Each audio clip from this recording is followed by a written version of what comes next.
Bismillahirrahmanirrahim. Assalamualaikum warahmatullahi wabarakatuh. Alhamdulillah. Wa bihi nasta'in. Asyhadu an la ilaha illallah wahdahu la syarika lah. Wa asyhadu anna Muhammadan abduhu wa rasuluh. Wa nusalli wa nusallim ala hadzal nabiyil karim sayyidil mursalin wa ala alihi wa sahbihi ajma'in. Amma ba'd. Ayyuhal mu'minun, ittaqullah. أوصيكم وإياي بتقوى الله فقد فاز المتقون. Muslimin dan muslimat, mudah-mudahan dirahmati Allah Subhanahu wa taala. Di dalam sebuah hadis an Abi Hurairah radhiyallahu anhu أن رسول الله صلى الله عليه وسلم قال: يتعاقبون فيكم ملائكة بالليل وملائكة بالنهار ويجتمعون في صلاة الفجر وصلاة العصر ثم يعرج الذين باتوا فيكم فيسألهم وهو أعلم بهم كيف تركتم عبادي فيقولون تركناهم وهم يصلون وأتيناهم وهم يصلون أو كما قال. Hadis sahih riwayat Al-Bukhari. Daripada Abi Hurairah radhiyallahu an, sesungguhnya Nabi sallallahu alaihi wasallam bersabda, sabda Nabi, yata'aqabuna fikum malaikatun bil-lail wa malaikatun bin-nahar. Nabi kata silih berganti malaikat malam dan malaikat siang menulis catatan amalan kamu. Wa yajtami'una fi salatil fajri wa salatil asr. Malaikat malam dan malaikat siang mereka berhimpun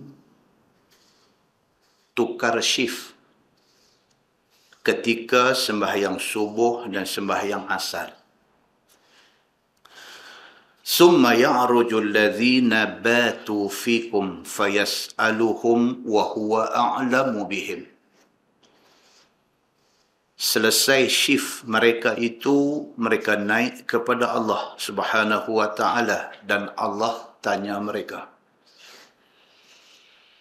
Wa huwa a'lamu bihim, sedangkan Allah Tuhan yang lebih tahu tentang hal mereka itu.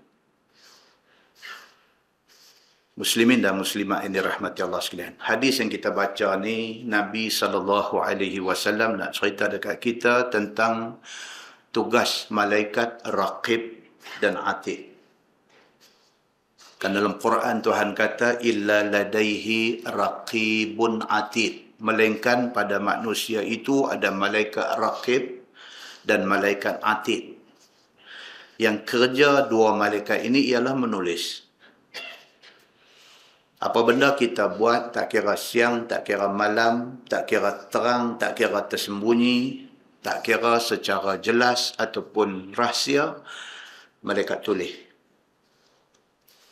Dan malaikat raqib dan atid ini, Allah Subhanahu wa ta'ala tugaskan mereka ini dalam dua shift.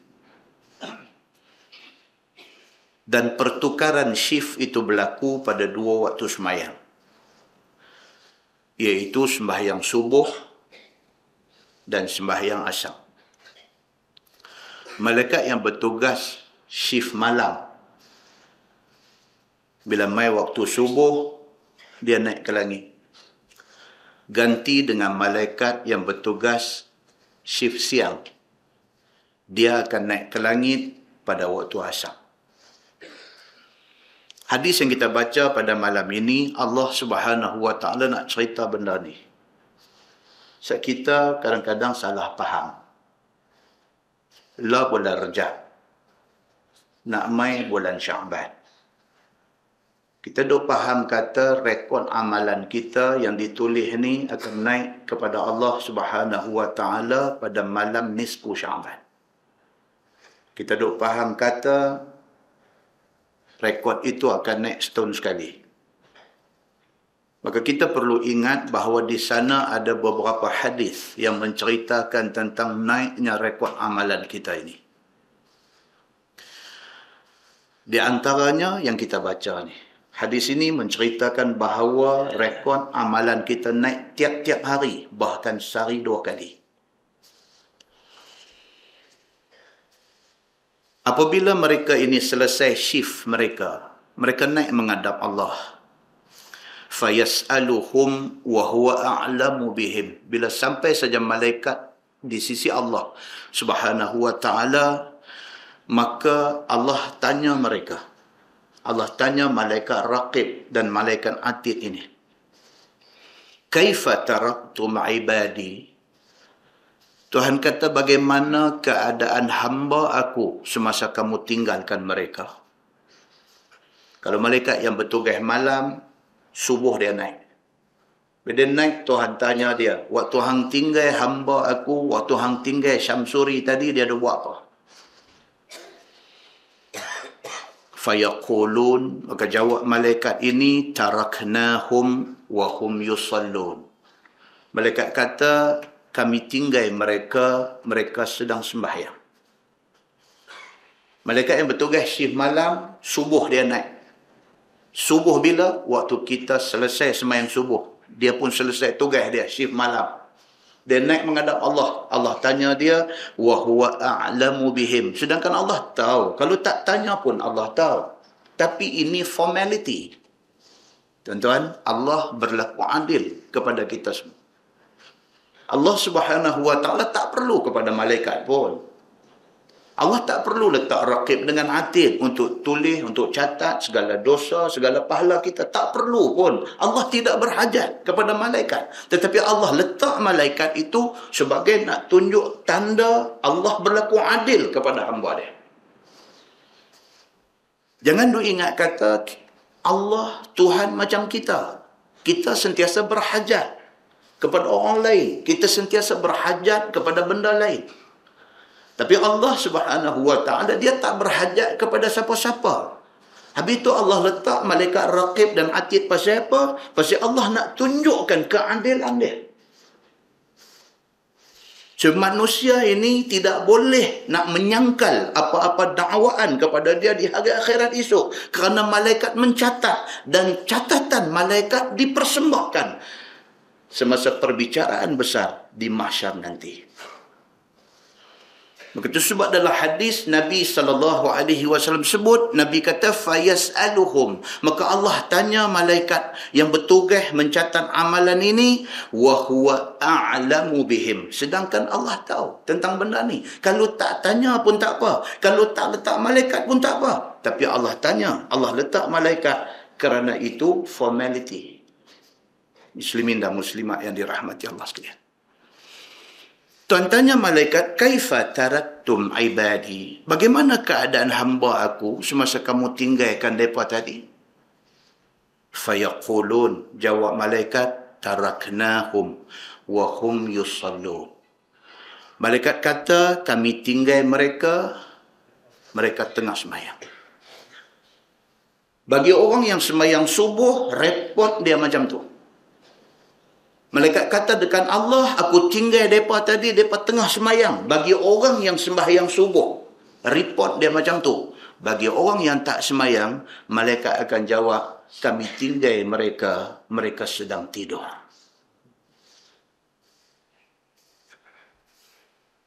Kata malaikat lagi, wa atainahum wa hum yusallun. Malaikat yang nak mengambil shift baru pula, dia kata apa? Kami datang kepada mereka, wa hum yusallun. Mereka tengah sembahyang. Muslimin dan muslimat yang dirahmati Allah sekalian, maknanya apa? Semua sembahyang penting. Apatah lagi sembahyang subuh dan sembahyang asar. Dua sembahyang yang menjadi sembahyang yang sering diabaikan oleh manusia. Subuh, alasan tak boleh nak buka mata. Dia tak tahu kegagalan dia buka mata itu membawa bencana kepada dia di hari akhirat. Asar, orang duduk Kuala Lumpur terutamanya, balik kerja time tu. Nak semayang dulu di pejabat, rasa macam takut lambat. Keluar, tak semayang lagi, tak ada nak semayang asar. Sampai rumah sudah maghrib. Itu time malaikat tukar shift. Malaikat report kepada Allah bahawa bahawa mereka meninggalkan orang ini, sedangkan mereka tengah sibuk dengan dunia. Muslimin dan muslimat yang dirahmati Allah sekalian. Dalam sebuah hadis riwayat daripada Abi Hurairah radhiyallahu an, kata dia, anna Rasulullah sallallahu alaihi wasallam qala, tuftahu abwabul jannah yawmal itsnain wa yawmal khamis, fayughfar li kulli 'abdin la yushriku billahi syai'an illa rajulan kanat bainahu wa baina akhihi syahna, fayuqalu anziru hazaini hatta yastaliha, anziru hazaini hatta yastaliha, anziru hazaini hatta yastaliha, atau kama qala, hadis sahih riwayat Imam Muslim daripada Abi Hurairah radhiyallahu an. Kata dia, Nabi sallallahu alaihi wasallam bersabda, Nabi kata dibuka pintu-pintu syurga pada hari Isnin dan hari Khamis. Nabi sallallahu alaihi wasallam bagi tahu, kata pintu syurga. Syurga ada tak ada lagi tuan-tuan? Ada. Syurga sudah ada. Seperti mana neraka sudah ada. Bukti dia apa? Bukti dia banyak. Di antaranya Adam alaihi salam sebelum dihantar mai ke dunia, dia duduk di mana? Dia duduk di syurga. Bukti dia apa? Bukti dia banyak. Di antaranya apa? Hajar Aswad itu katanya berasal daripada syurga. Maknanya syurga ni ada tak ada lagi? Ada. Buktinya apa? Buktinya Nabi SAW pernah dibawa Allah masuk syurga. Maka Nabi SAW bagi tahu dekat kita. Nabi kata, tuftahu abwabul jannah yawmal itsnain wa yawmal khamis. Tiap-tiap hari Senin dan hari Khamis dibuka pintu-pintu syurga. Fayughfaru li kulli 'abdin la yushriku billahi syai'a. Sempena dengan bukanya pintu syurga pada hari Isnin dan pada hari Khamis itu, Allah Subhanahu wa taala mengampunkan hamba-hamba dia yang tidak syirik Allah dengan satu benda pun. Macam mana kita atas dunia sempena dengan birthday agung misalnya, ada pardon dia panggil, ada pengampunan kepada beberapa banduan yang ada di penjara. Sempena dengan hari ulang tahun kelahiran Raja Bhumipol Thailand misalnya, berapa banyak pesalah yang dicadangkan nama mereka untuk diampunkan dosa, untuk diampunkan kesalahan oleh Raja Bhumipol. Nak tunjuk apa? Nak tunjuk kebesaran raja itu. Hari birthday dia mengampunkan kesalahan. Dia memberi maaf atas salah yang dibuat oleh sebahagian daripada rakyat dia yang bersalah. Allah Subhanahu wa taala lebih besar daripada segala raja yang ada di atas dunia. Maka Allah lebih kerap lagi. Allah jadikan hari Isnin dan hari Khamis sebagai hari untuk Allah mengampunkan dosa hamba-hamba dia. Dengan syarat yang pertama, la yushriku billahi syai'a. Mereka tidak buat dosa syirik kepada Allah dengan satu benda pun. Illa rajulan kanat bainahu wa baina akhihi syahna. Dan lagi satu lagi, orang yang Allah tidak akan ampun dosa dia. Walaupun hari Isnin, walaupun hari Khamis, dibuka pintu syurga dan Allah bersedia untuk memberi ampun kepada mana-mana hamba dia yang berdosa. Tetapi orang ini, Tuhan hold dulu. Kes dia ni pending. Kes dia ni di KIV ke tepi dulu. Pasal apa? Kata Nabi SAW, kerana dia ada syahna. Dia ada bergaduh, dia ada bermasam muka, dia ada berselisih di antara dia dengan kawan dia.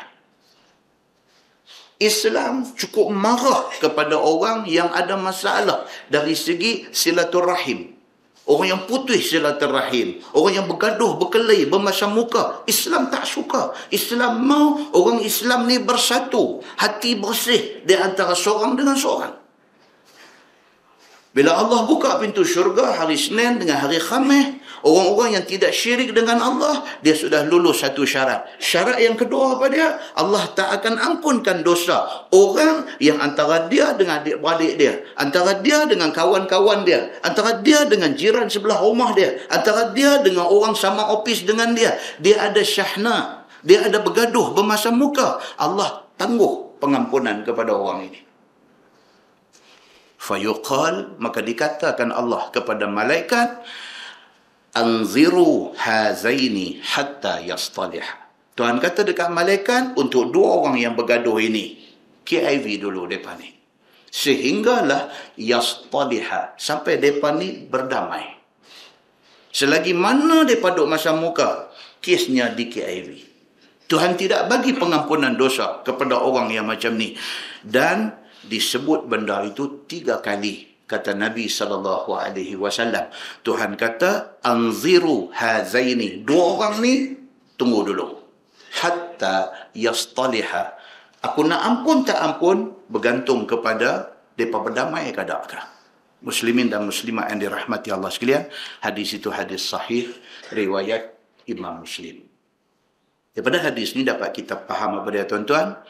Eloklah selesaikan mana-mana pergeseran, selisih faham, masam muka dan sebagainya, settle buang. Pasal apa? Pasal ini mengganggu kita daripada mendapat pengampunan Allah Subhanahu wa taala. Mudah-mudahan mukaddimah itu memberi manfaat kepada kita, insya-Allah. Kita menggunakan tafsir Nurul Ihsan jilid 4. Tafsir Nurul Ihsan jilid 4. Muka surat 210.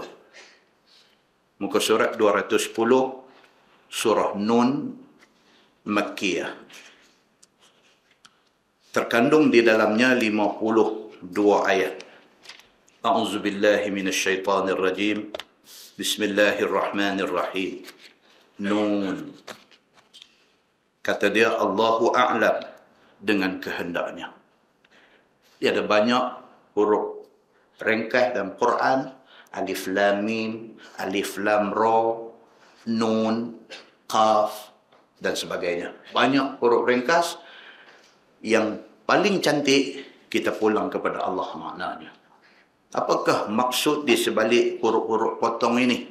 Allahu a'lam. Dia tulis di sini, Allah Subhanahu wa taala Tuhan yang Maha mengetahui dengan maksud rahsia yang tersimpan di sebalik huruf potong itu. Firman Allah, wal qalami wa ma yasturun. Demi qalam yang menyurat pada Lauh Mahfuz. Dia ada dua makna. Bila Allah kata wal qalam, demi qalam, pen, wa ma yasturun, dan apa yang dia tulis. Qalam di sini maksudnya apa? Satu, yang di Lauh Mahfuz. Yang sebelum kita beranak mai atas dunia ni dah tulis dah. Hidup kita bila kita nak mula lahir ke dunia, mati kita bila, tulis dah. Rezeki kita murah ke, kurang ke, kita nak jadi orang yang sa'id, yang bahagia, ataupun orang yang syaqi, orang yang jahat dan sebagainya, dah tulis.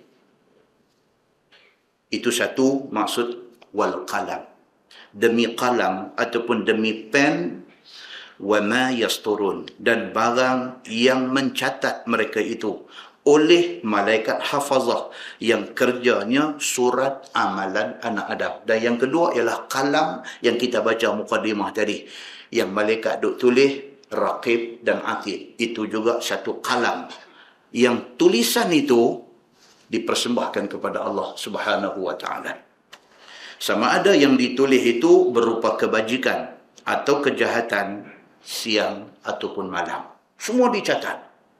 Firman Allah, ma anta bi ni'mati rabbika bimajnun.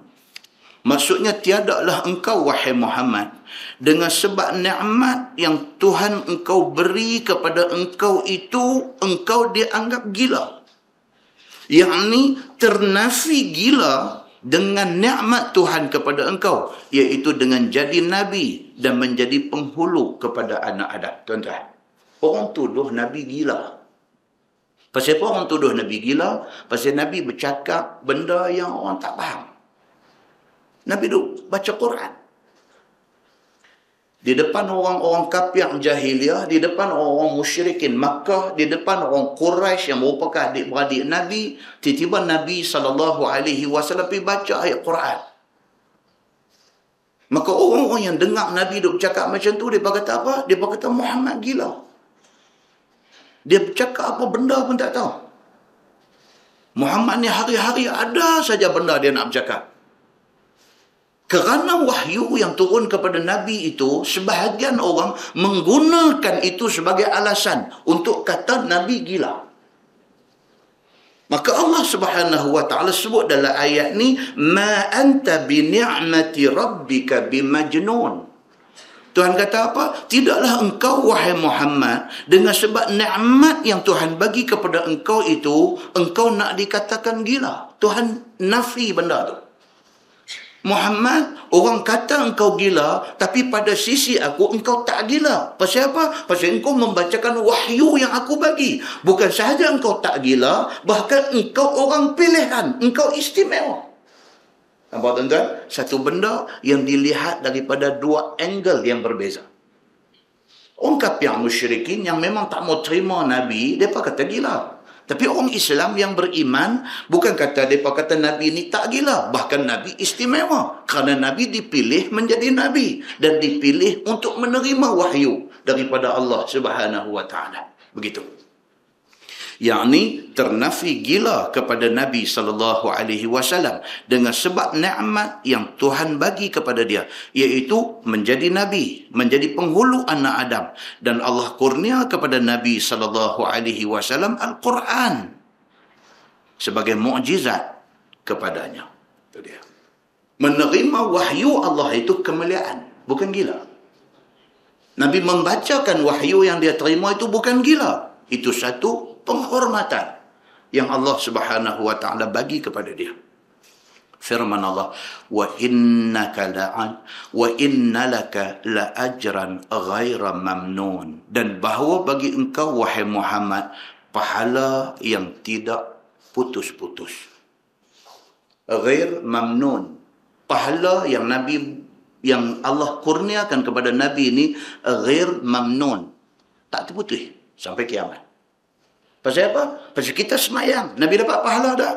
Dapat. Pasal apa Nabi dapat? Pasal kita semayang ni kerana ikut ajaran Nabi. Muslimin dan muslimat yang dirahmati Allah sekalian. Nabi ni adalah guru. Nabi ni adalah guru. Itu sebab tuan-tuan, 16 bulan apa? Hari guru. Hari guru ni maksudnya apa tuan-tuan? Hari kita nak express rasa hormat kita kepada guru yang mendidik kita. Saya jumpa satu Osman Nawang ke buat satu sajak ke apa nak bagi kita tahu pandai. Dia nak bagi tahu guru tu siapa. Dia kata guru dia yang mengenalkan huruf. Kita yang hari ini ngaji tinggi sampai peringkat doktor PhD, yang jadi profesor madya, jadi profesor, jadi full profesor, kita jadi segala macam manusia di atas dunia ni, start bagi kita kenal ABC siapa dia? Guru. Sama ada guru itu guru sekolah ataupun mak ayah kita, mereka guru kita. Nak boleh dapat PhD tu, orang yang ajak ABC mula tu, dia berjasa. So, dia tulis itu, dia kata apa? Guru, dia yang mengenalkan huruf. Dia yang mengajarkan makna hidup. Kita reti antara benda baik, benda tak baik, di antara benda yang disuruh buat, benda yang disuruh, siapa ajak kita? Guru ajak kita. Sama ada guru itu guru sekolah, ataupun mak ayah kita, dia guru kita. Dia juga yang mengajar kita erti maruh dan kehormatan. Kita jadi satu orang yang bermaruh pasal apa? Pasal ada orang ajak kita. Apa itu maruh? Dan kenapa maruh perlu dipelihara? Tanpa ada guru yang mengajak kita tentang erti maruh, kehormatan diri, kita tidak akan jadi orang yang bermaruh. Ada orang tulis, dia kata alang-alang menjadi guru. Sebutir pasir jadikan intan. Alang-alang jadi cikgu. Budak bodoh bangang ni kita bagi dia jadi manusia. Ingat senang dah jadi cikgu. Tambah jadi cikgu darjah 1, darjah 2 tu, main duk kencing berak dalam kelas ni cukup tak guna. Kalau kita jenis 3 suku, tak boleh jadi guru. Mati budak tu dalam kelas. Tapi cikgu ni dia alang-alang jadi guru. Satu biji pasir dia ubah bagi jadi intan permata. Seketui batu dijadikan berlian. Sekelah murid dijadikan insan. Satu kelah budak tu dia bagi jadi manusia. Seikhlas janji tetap dikurniakan. Tuan, teruk jadi cikgu lah ni lagi teruk. Siapa bakal duduk tak jawatan awal? Siapa jadi cikgu, siapa ada bini cikgu, siapa ada suami cikgu, dia tahulah. Pukul 2, pukul 3 pagi, bangkit duk buka komputer, duk nak masuk markah budak-budak. Nak masuk markah. Bukan dia tak buat kerja, tapi server kementerian tu, tak apa punya satu bangang punya server duk dari sana. Duk nak key in, tak boleh masuk. Pasal apa? Congested. Berapa ribu guru duk ada dalam Malaysia ni pakat nak masuk, congested, tak boleh masuk. Bangkit pukul 1 tak boleh buat kerja, bangkit pukul 2 tak boleh buat kerja, bangkit pukul 3 tak boleh buat kerja, bangkit pukul 4 tak boleh buat kerja. Orang duk kata apa? Cikgu cuti banyak. Orang duk nampak yang tu ya. Orang tak nampak ni benda duk jadi satu marah tu pasal bekas guru. Muslimin dan muslimat yang dirahmati Allah sekalian. Ada orang tulis pula, dia kata kalau hari ni ada satu Perdana Menteri yang berkuasa, kalau hari ni ada satu raja yang naik takhta, kalau hari ni ada satu presiden yang memerintah sebuah negara, kalau hari ni ada satu ulama yang mulia, kalau hari ni ada peguam yang menang bercara, kalau hari ni ada tokoh korporat yang kaya raya, kalau hari ni ada mana-mana manusia yang terkemuka, semua mereka ni, sejarah hidup mereka dimulakan oleh guru. Kita baca ini pun dia mesram sejuk tu lah. Dia mesram juga, kita fikir-fikir balik, betul juga. Nak jadi satu orang lawyer yang menang bercara, tak pernah dia ambil kes yang dia gagal. Dia ambil kes tentu berjaya. Satu orang yang terang bersuluh, nampak salah, dia pegang kes tu, lepas. Nak jadi lawyer yang macam tu punya hebat, siapa yang train dia? Guru. Daripada sekolah rendah sampai sekolah menengah, sampai dia masuk universiti, sampai di universiti sekalipun, walaupun orang panggil pensyarah, dia guru. Dia ada saham dia ada jasa dia ada contribution dia kepada melahirkan satu orang manusia yang begitu hebat wibawanya. Nabi SAW adalah guru. Maka Quran bagi tahu apa? Quran kata wa inna laka la ajran ghaira mamnun, dan bahawasanya engkau wahai Muhammad, pahala yang engkau dapat tiada putus-putus sehingga kiamat. Muhammad, kerana engkau guru, pahala yang engkau dapat tidak akan terputus. Selagi mana ada umat manusia yang Islam, yang sembahyang, yang beribadat, selagi itu Nabi dapat pahala. Mulianya tugas sebagai Nabi dan mulianya menjadi guru. Begitu. Firman Allah, wa innaka la'ala khuluqin azim, dan bahawasanya engkau wahai Muhammad sungguh atas perangai, atas akhlak agama yang sangat besar.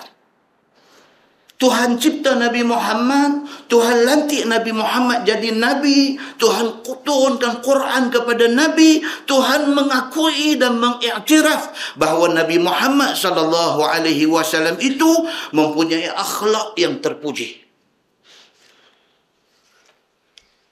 Tuan-tuan, kita selalu dengar cerita Anas bin Malik. 10 tahun jadi khadam Nabi. Anas kata apa? 10 tahun aku jadi khadam Nabi, Nabi tidak pernah tanya aku, pasal apa hang tak buat ni? Nabi tidak pernah tanya aku, pasal apa hang buat lagu ni? 10 tahun dia jadi khadam Nabi, Nabi tak pernah tanya dia, pasal apa hang tak buat? 10 tahun dia jadi khadam Nabi, tak pernah Nabi tanya dia, pasal apa hang buat macam ni? Tak pernah, dia kata. Dia mendapat seorang majikan Nabi SAW, manusia cukup mulia, tak pernah marah dia. Pun begitu, Nabi terus dihormati. Dalam sebuah hadis riwayat daripada Qais bin Wahab radhiyallahu anhu. Kata dia, an rajulin min bani Su'ah qal qultu li Aisyah akhbirni an khuluqin Nabi sallallahu alaihi wasallam. Qalat aw ma taqra'ul Qur'an wa innaka la'ala khuluqin azim. قالت كان رسول الله صلى الله عليه وسلم مع أصحابه فصنعت له طعاما وصنعت له حفصة طعاما. قالت فسبقتني حفصة فقلت للجارية انطلقي فأكفئي قصعتها، فلاحقتها وقد همت أن تضع بين يدي رسول الله صلى الله عليه وسلم فأكفأتها فانكسرت القصعة وانتشر الطعام. قالت فجمعها رسول الله صلى الله عليه وسلم وما فيها من الطعام على النطع فأكلوا، ثم بعث بقصعتي فدفعها إلى حفصة فقال النبي صلى الله عليه وسلم خذوا ظرفا مكان ظرفكم وكلوا ما فيها. قالت فما رأيت ذلك في وجه النبي صلى الله عليه وسلم، أو كما قال hadis riwayat Ibnu Majah. Satu insiden berlaku, diriwayatkan daripada Qais bin Wahab. Kata dia, satu orang daripada Bani Su'ah jumpa Aisyah. Orang tu kata dekat Aisyah, akhbirni an khuluqin Nabi sallallahu alaihi wasallam. Satu orang mai daripada mana tah jumpa Aisyah, isteri Nabi.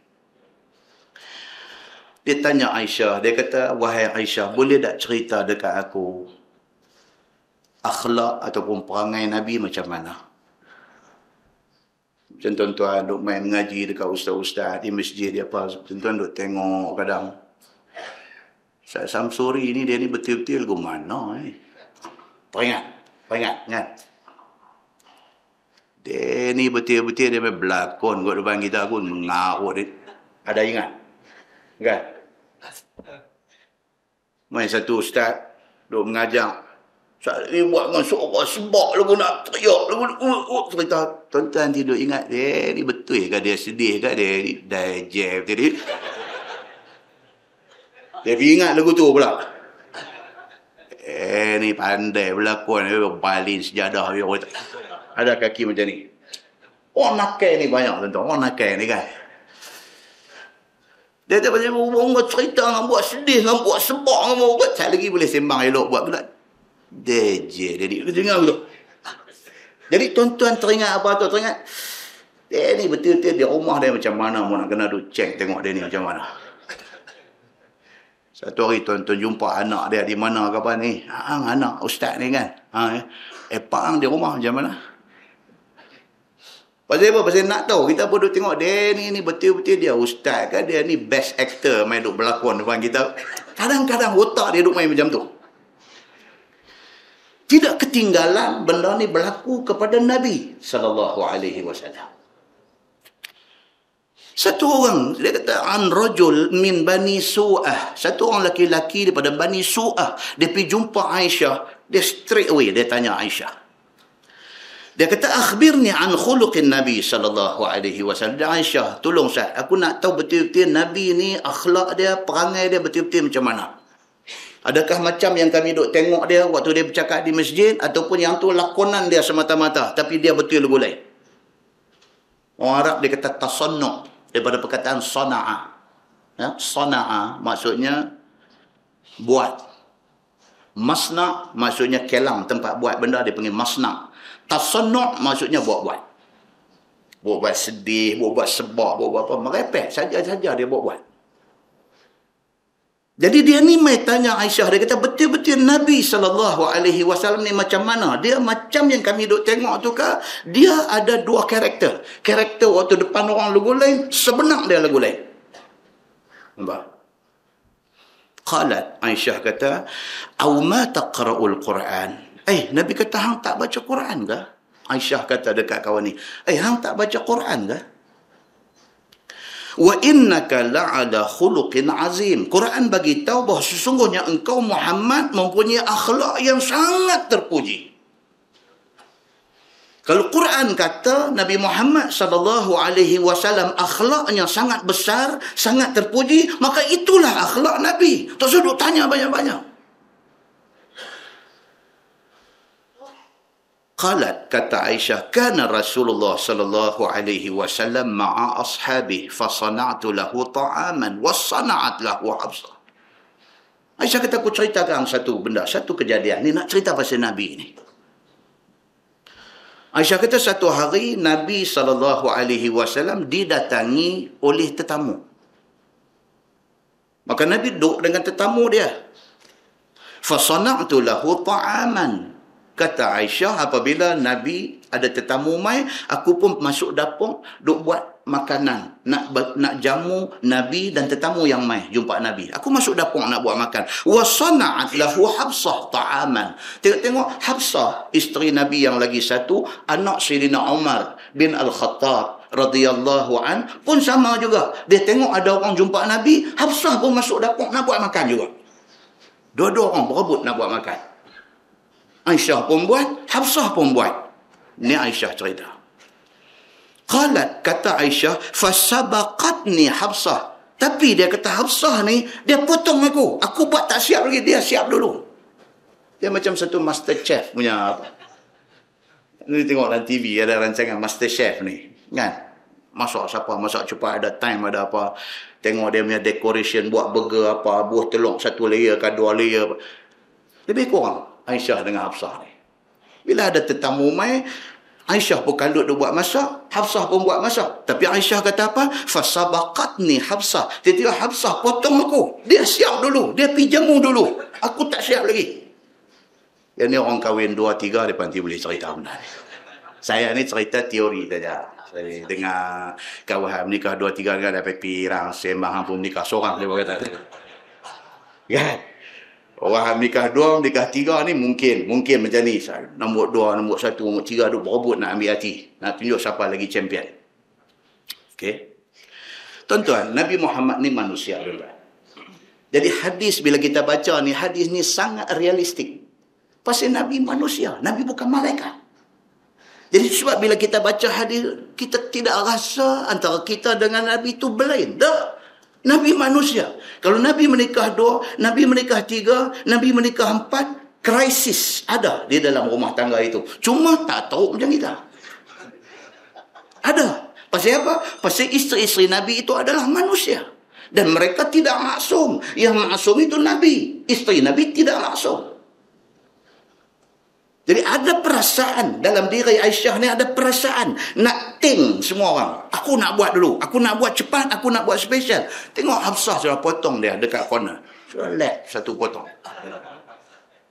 Masya Allah. Kata Aisyah, dia kata faqultu lil jariyah. Dia mula nak main.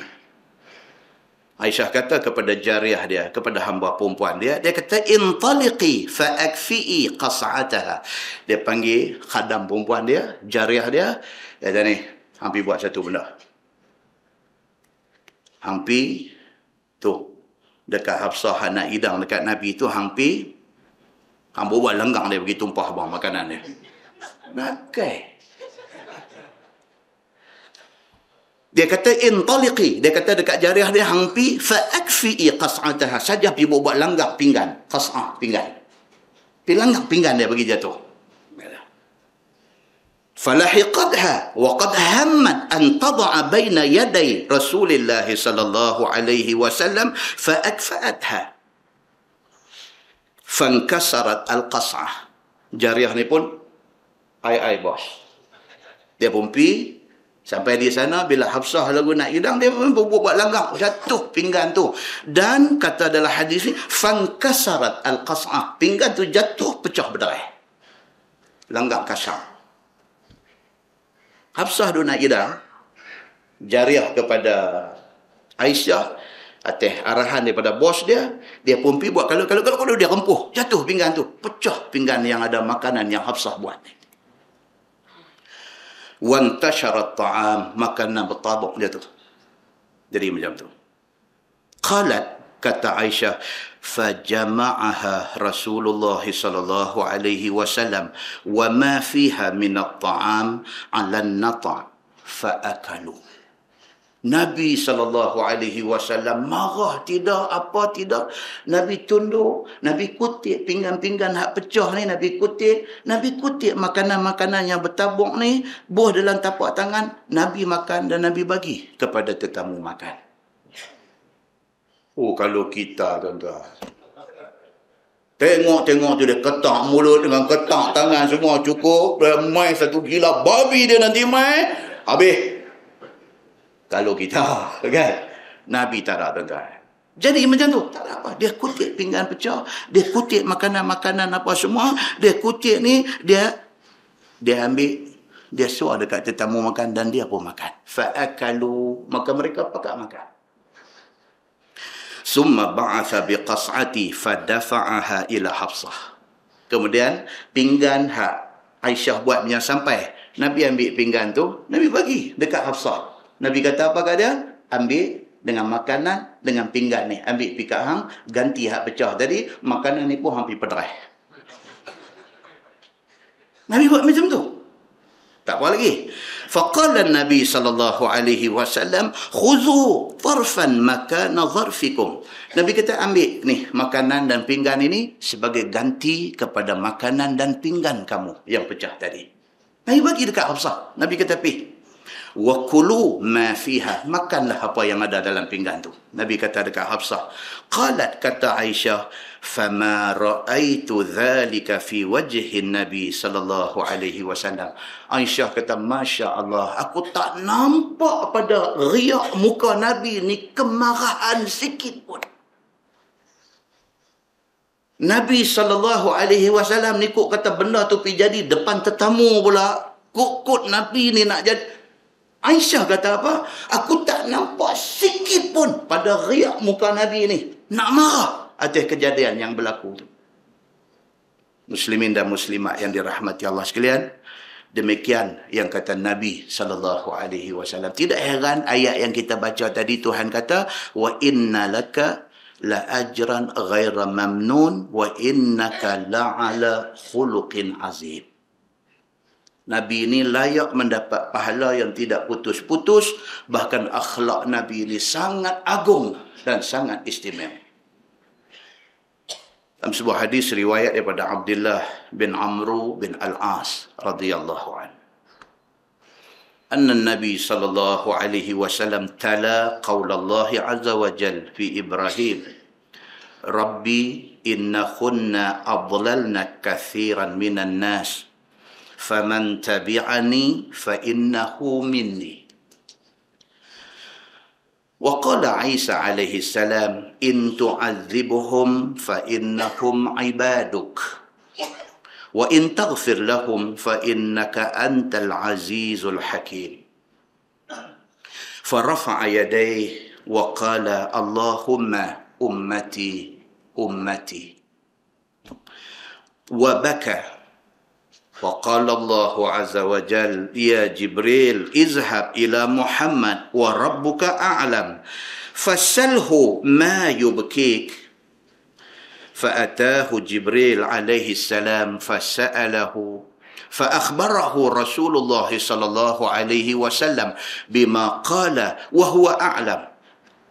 فقال الله يا جبريل اذهب إلى محمد فقل إنا سنرضيك في أمتك ولا نسوءك أو كما قال. Hadis sahih riwayat Imam Muslim. Di dalam sebuah hadis riwayat daripada Abdullah bin Amru bin Al-As, kata dia Nabi SAW pada satu hari Nabi baca sepotong ayat daripada surah Ibrahim. Allah berfirman, Rabbi innahunna adlalna kathiran minan nas faman tabi'ani fa innahu minni. Nabi baca Quran. Nabi baca sampai tentang surah Ibrahim, sampai tentang ayat ni. Ayat ni menceritakan tentang apa? Doa Nabi Ibrahim. Nabi Ibrahim minta doa dekat Tuhan, wahai Tuhanku, innahunna adlalna kathiran minan nas. Ya Allah, ya Tuhanku, tokong-tokong berhala-berhala ini telah menjadi punca kepada sesat ramai manusia. Tuan ingat balik, Nabi Ibrahim AS, bapa dia kerja apa? Buat patung.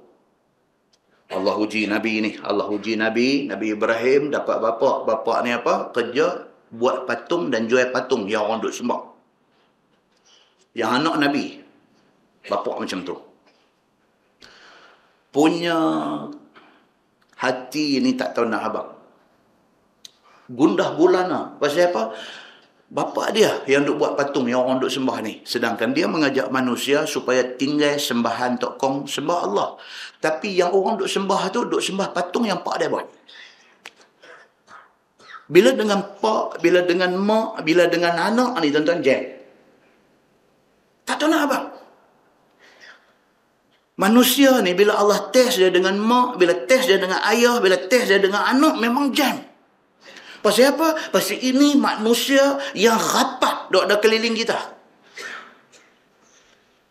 Kalau kita jadi ustaz, kita duk berdakwah, duk bercakap macam-macam, mak kita tak pakai kelumbung. Allahu Akbar, tuan-tuan. Tak tahu nak apa. Kita tahu dah orang nanti kata apa, tapi dah mak hang sendiri. Orang nanti main macam tu. Ibrahim, hang main duk marah kami sembah berhala. Bapa hang yang buat berhala kami sembah. Macam mana rasa dia? Bila dia jam, dia minta dekat Tuhan, Rabbi. Dia kata, wahai Tuhanku, innahunna adlalna kathiran minan nas. Dia kata, ya Allah, patung-patung hak duk ada ni, inilah punca manusia jadi sesat. Faman tabi'ani fa innahu minni. Ya Allah, aku tak ada arah. Mati akai aku ni. Siapa ikut aku, maka dia golongan aku. Habis, aku tak boleh buat apa. Nabi bila baca ayat Quran sampai tang ayat ni, touching. Nabi touch dengan ayat ni. Baca pula ayat, jumpa pula ayat, Nabi Isa pula berdoa. Nabi Isa kata, in tu'azibhum fa innahum ibaduk. Ya Allah, kalau engkau buat keputusan kata nak azab mereka yang sembah berhala ni, fa innahum ibaduk, mereka hamba engkau. Engkau boleh jatuhkan apa hukum pun kepada mereka. Wa in taghfir lahum fa innaka antal azizul hakim. Tapi kalau engkau ya Allah memilih untuk ampunkan mereka yang tersilap duk sembah berhala ni, engkaulah Tuhan yang maha perkasa lagi maha bijaksana. Nabi ni pasal apa? Bila mata dia duk tengok pak penakan sendiri, punya sayang dekat dia, tiba-tiba mati tidak beriman, hancur lebur, remuk redam hati Nabi. Bila tengok adik-beradik tak ikut, sedihnya Nabi ni. Kalau kita berdakwah, orang tak mau ikut kita tak apa lagi. Tapi bila mak tak ikut, bila ayah tak ikut, bila anak tak ikut, bila abang kakak tak ikut, bila adik tak ikut, impact kepada jiwa tu. Nabi SAW baca Quran, bila sampai tang ayat ni, Nabi touch, Nabi tersentuh. Hadis kata farafa'a yadai, Nabi angkat dua tangan dia, waqala, Nabi kata Allahumma ummati ummati. Nabi kata ya Allah ya Tuhanku, umat aku.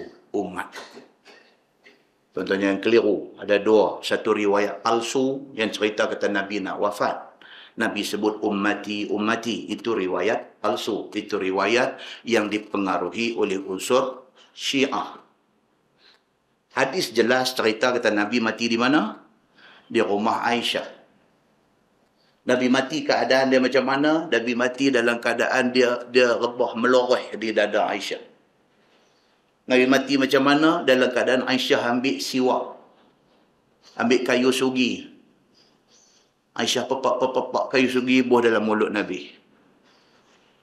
Dan kemudiannya Nabi habis di pangkuan Aisyah. Itu hadis sahih cerita macam tu. Dia main riwayat satu lagi yang masyhur di kalangan ustaz-ustaz duk baca. Kononnya Nabi nak mati ni, Ali dengan Fatimah duk ada. Kemudian ada dialog pula. Oh, hari ni pula dengan IT, dengan multimedia yang ada hari ni pula, mereka ambil hadis maudhu' ini, mereka masuk dalam bentuk multimedia. Buat dengan background music ni, saya pun ada satu nak pasang ke? Mereka forward mereka kita kata tengok betapa sayangnya Nabi kepada umat apa semua. Benda tu sangat menyentuh. Tapi malangnya itu maudhu', itu palsu. Tidak boleh disebarkan. Dan kononnya Nabi itu masa dekat nak bercerai nyawa tu Nabi sebut ummati. Tidak ada dalam riwayat hadis yang sahih.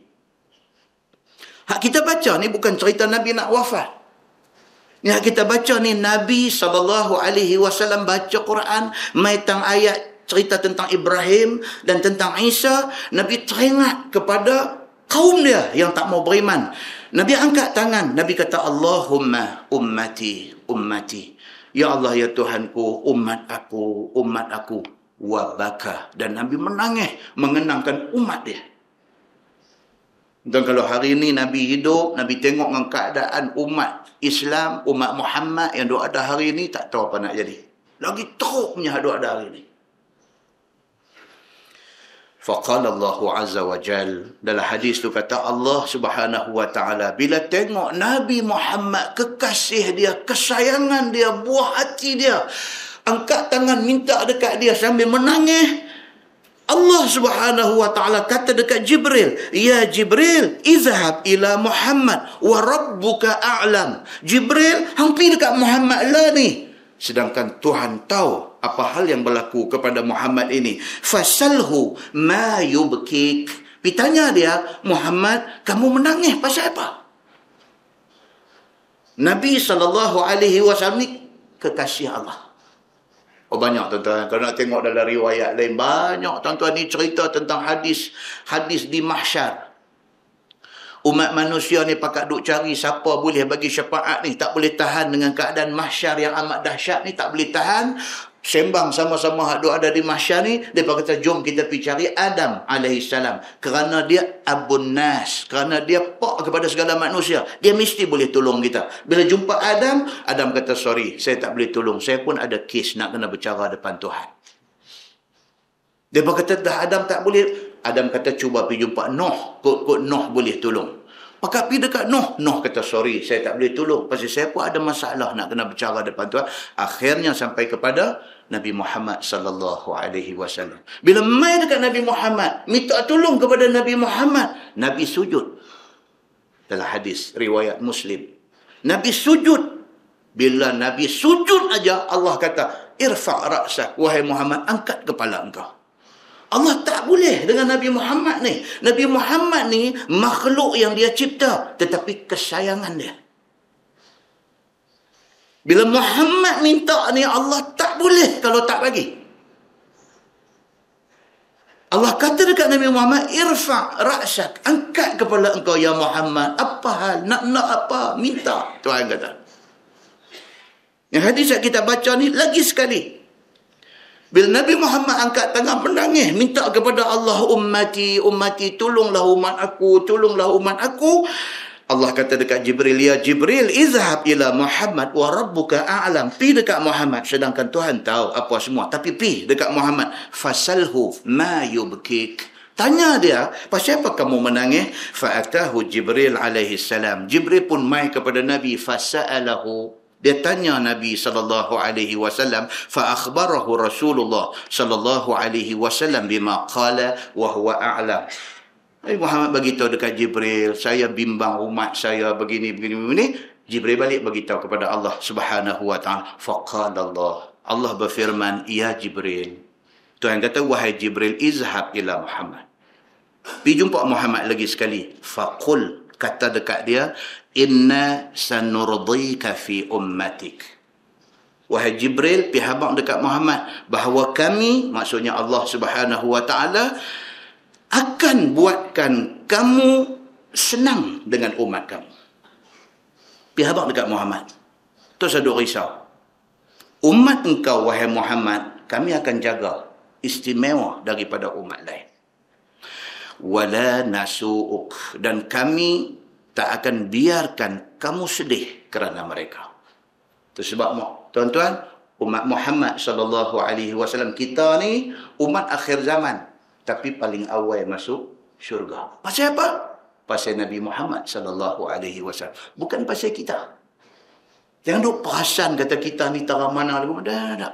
Kita ni nothing kalau tidak kerana Nabi sallallahu alaihi wasallam.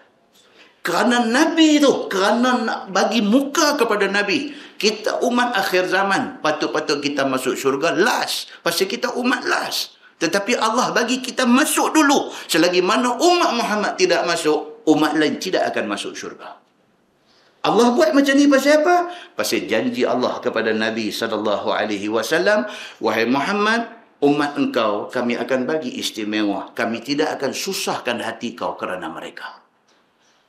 Muslimin dan muslimat yang dirahmati Allah sekalian, istimewanya kita menjadi umat Nabi Muhammad sallallahu alaihi wasallam kerana Nabi Muhammad ini kekasih Allah, buah hati Allah.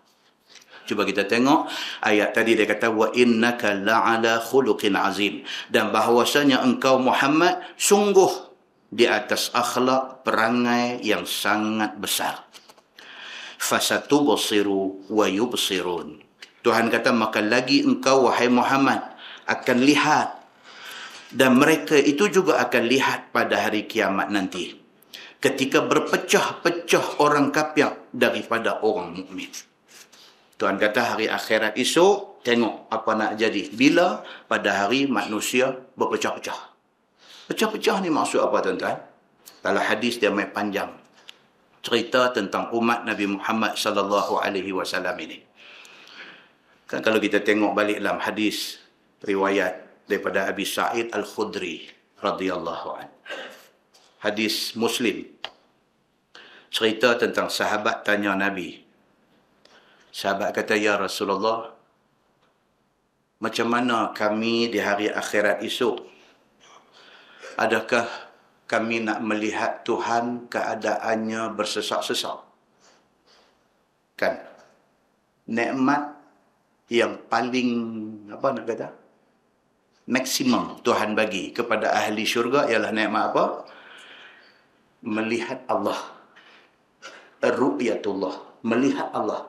Macam mana? Wallahu a'lam. Kita tunggu hari itu esok. Dalam syurga ni ma la ainun ra'at wala udhunun sami'at wala khatara fi qalbi bashar. Yang kata syurga ni mata tak pernah tengok, bunyi-bunyian dia telinga tak pernah dengar. Apa yang ada dalam syurga tu adalah benda yang hati tak pernah terlintas. Mana yang kita terlintas itu bukan syurga. Itu biasa. Benda yang apa tak pernah terlintas tu, yang tu Tuhan bagi dalam syurga. Makna kata tak tahu nak apa. Pun begitu, kemuncak kepada nikmat ahli syurga ni apa dia? Melihat Allah.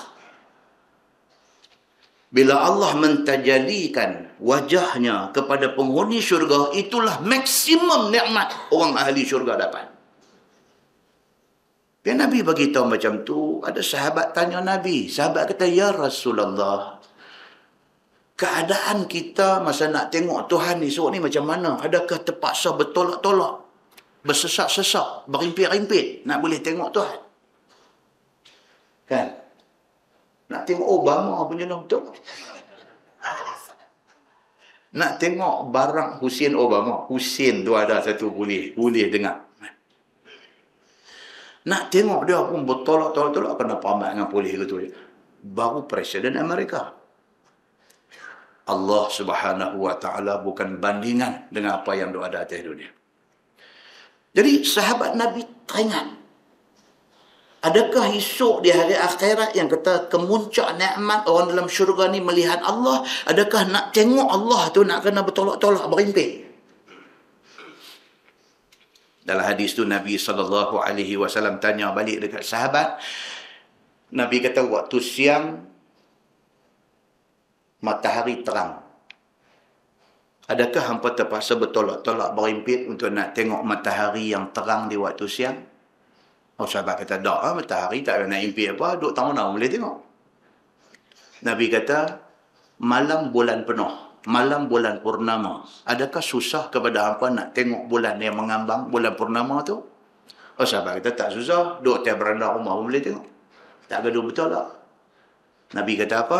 Nabi kata, begitulah kamu melihat Allah di hari akhirat esok. Tak payah bertolak-tolak, tak payah berimpit-rimpit. Itu hadis dia.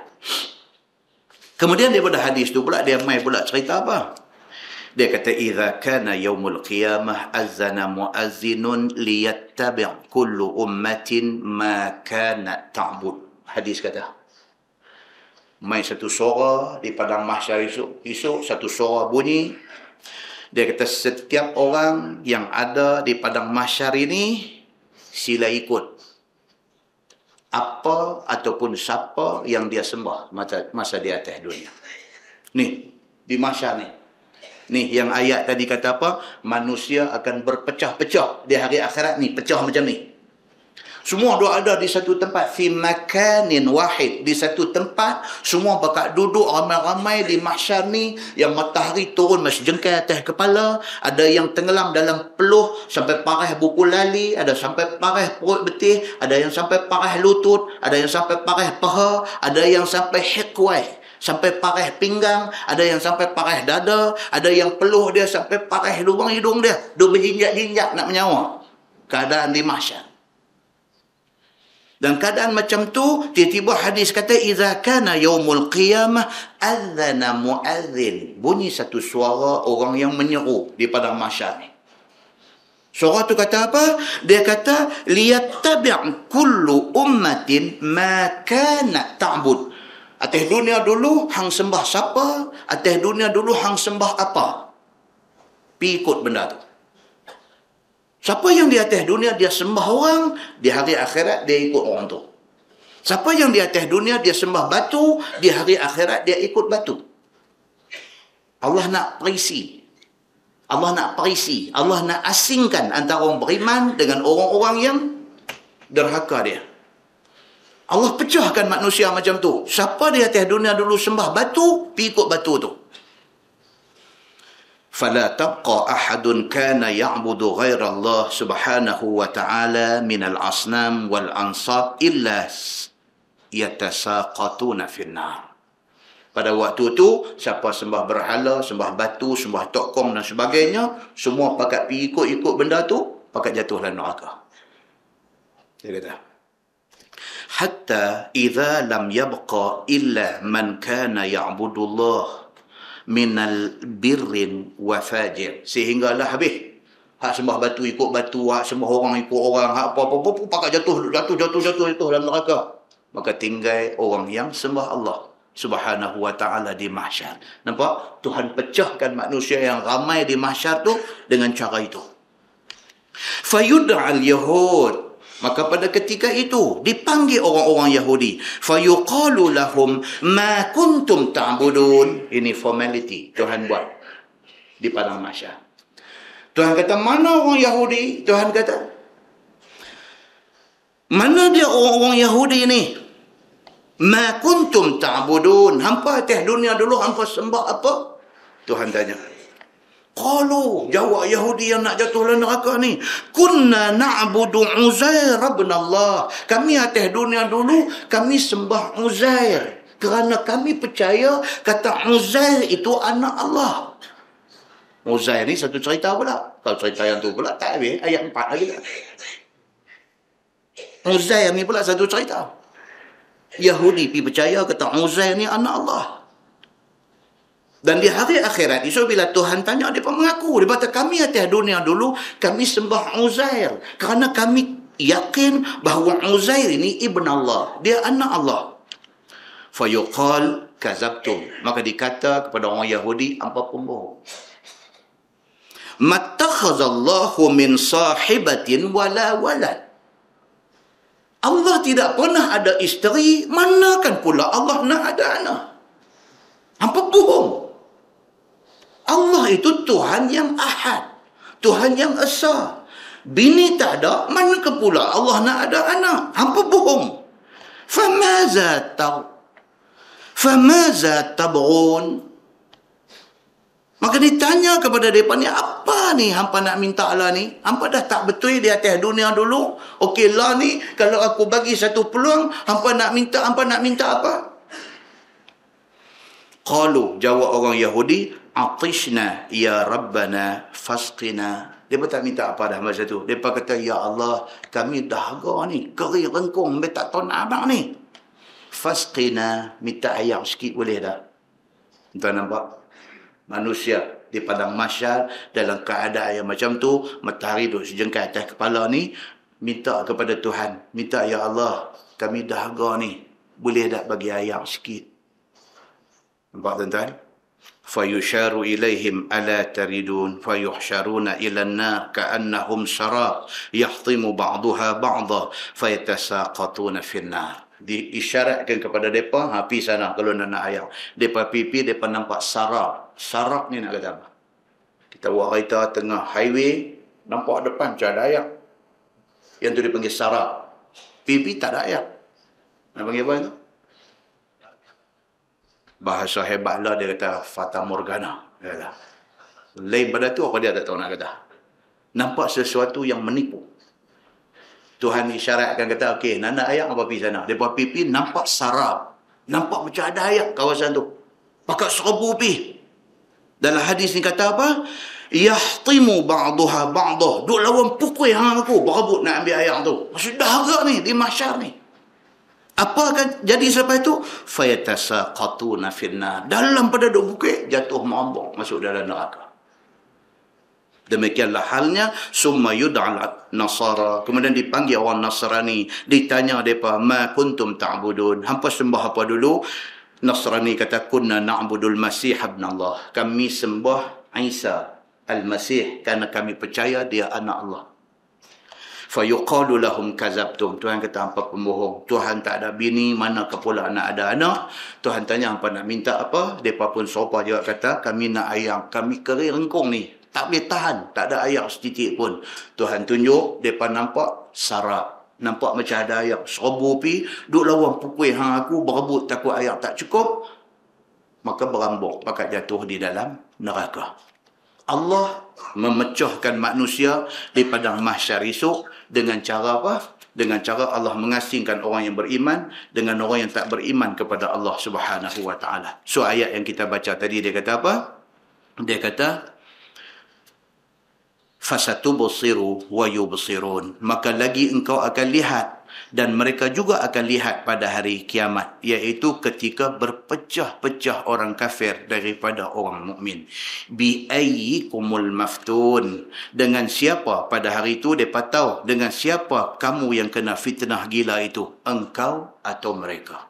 Masa tu tahulah, oh rupa-rupanya orang Islam betul, kita tak betul. Lah ni atas dunia, tuan-tuan sahabat apalah.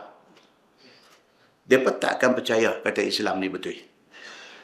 Dan mereka akan pastikan, pok mana cerita pun, mereka akan pastikan Islam ni tak mau dengar nama. Dan tengok di mana pun. Tadi saya tengok dalam Facebook, mereka hantar gambar mai di Rohingya. Budak kecil-kecil, budak Islam. Mereka gantung, mereka mati pun. Dalam usaha penghapusan etnik Islam di Rohingya. Tuan tengok di Burma apa jadi? Orang Islam kena bunuh. Tuan tengok merata dunia, orang Islam duk jadi mangsa duk kena. Apa yang kena kepada semua orang Islam ni, balasannya di hari akhirat esok. Tuhan kata apa? Bi ayyikumul maftun. Pada hari itu, hampa nanti tahu siapa sebenarnya yang akan kena fitnah pada hari kiamat esok. Muslimin dan muslimat yang dirahmati Allah sekalian. Inna rabbaka huwa a'lamu biman dhalla an sabilih wa huwa a'lamu bil muhtadin.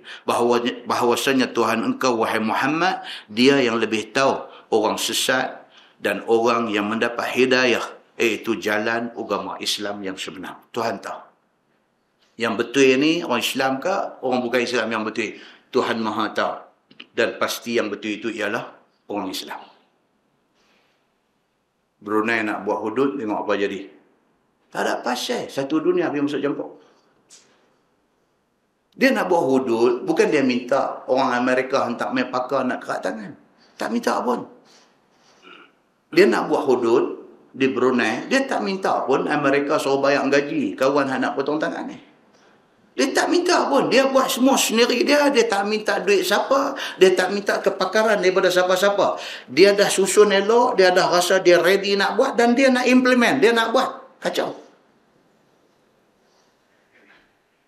Kacau. Kalau Brunei yang kaya-kaya, negeri kecil, nak kontrol senang tu, kena kacau macam tu. Tuan-tuan boleh bayang Malaysia nak buat. Oh, tuan-tuan. 1000 macam cara dia nanti buat bagi tak ini. Walaupun undang-undang itu untuk kebaikan bukan orang Islam saja, untuk semua orang yang ada. Mana ada satu manusia yang otak waras, suka isteri dia dicabul oleh orang lain. Mana ada satu manusia yang otak waras, yang bekerja keras cari duit, cari rezeki, suka orang mai samun harta benda dia. Undang-undang Islam mai untuk apa? Untuk protect benda-benda ni, untuk nak protect, untuk nak menjaga, untuk nak memelihara, untuk nak mempertahankan maruah hang dan keluarga hang. Apa salah dengan undang-undang ni? Undang-undang haduk ada, haduk jalan lah ni semua failure. Gagal. Dan kegagalan itu sudah terbukti pun. Bukti dia apa? Indeks jenayah makin naik. Maknanya gagal. Why not kita try satu undang-undang ni? Undang-undang Allah. Kita nak try tengok betul ke bagus ataupun tak bagus. Try. Hang duk kata derian. Derian pula macam tu. Hang duk kata derian anghe ni tak sedap. Hang pernah makan ke? Ada saya tak suka. Hang pernah makan ke? Dah saya memang tak suka. Dah hang pernah makan ke? Yang hang kata tak suka. Dia kata tak pernah. Tak pernah macam mana boleh kata tak suka? Makan tengok. Makan. Boleh. Sedap. Rupanya sedap. Dia tanya nak boleh tak? Mana kata sedap? Maknanya hang tak try. Hang kata tak bagus. Undang-undang Islam ni bukan contoh dia anghe tu. Tapi kalau nak dibuat contoh. Lah kita dah mengaku kata undang-undang haduk ada ni semua failure. Gagal, fail. Kenapa tak mau try? Try tengok. Bagi masa 5 tahun, tengok macam mana. Jangan bagi setahun. Bagi masa 5 tahun. Bagi dia flow elok. Tengok indeks jenayah turun tak turun. Tengok rasa selamat tak selamat. Tengok malam kita nak turun main masjid. Pintu rumah nak kunci ke tak kunci? Kena kunci tak? Kena kunci. Tak ni, hudud jalan dah tak payah kunci. Tak boleh. Itu tak boleh. Dan kawan yang pergi mencuri pun, kalau sekiranya tangkap dia, tak boleh kerak tangan dia. Pasal apa? Pasal dia kata pintu tak kunci. Tuan-tuan, hudud ni bukan kira nak pergi duk cincang tangan orang dah. Hudud ni nak memelihara harta kita. Tetapi hudud ni mesti dilaksanakan setelah benda-benda lain dia ambil kira. Contohnya apa? Barang yang dia curi nilai dia berapa? Barang yang dia curi duk tempat tang mana? Kalau sekiranya dia tinggal di rumah tak kunci, pencuri tak salah. Kita pergi goreng ikan babi, ikan bawai goreng hangat-hangat. Pitak tu tak tutup tak apa. Kucing main balas. Kita ambil papan rehai, katok kucing sampai mati. Apa ni? Kucing pergi balas. Ikan bawai goreng hangat-hangat. Kita goreng-goreng, kita pergi tinggal tu. Dengan tak tutup tudung saja apa pun nak tinggal tu. Kucing ni tengok dia buat elok mambu juga. Dia kata ni kalau lepas sayang ni, dia kata. Ni kalau pergi balas sekejap lagi, dia kerat tangan aku saja. Dia fikir-fikir balik-balik. Pergilah dia tak tutup, dia pergi balas. Adakah kita nak hukum kucing tu disedekah papan rehai di belakang dia sampai mati? Tak boleh. Kalau kita buat dia tu, papan rehai main sedekah di belakang kita pula. Mana boleh hampir bunuh dia? Tak boleh.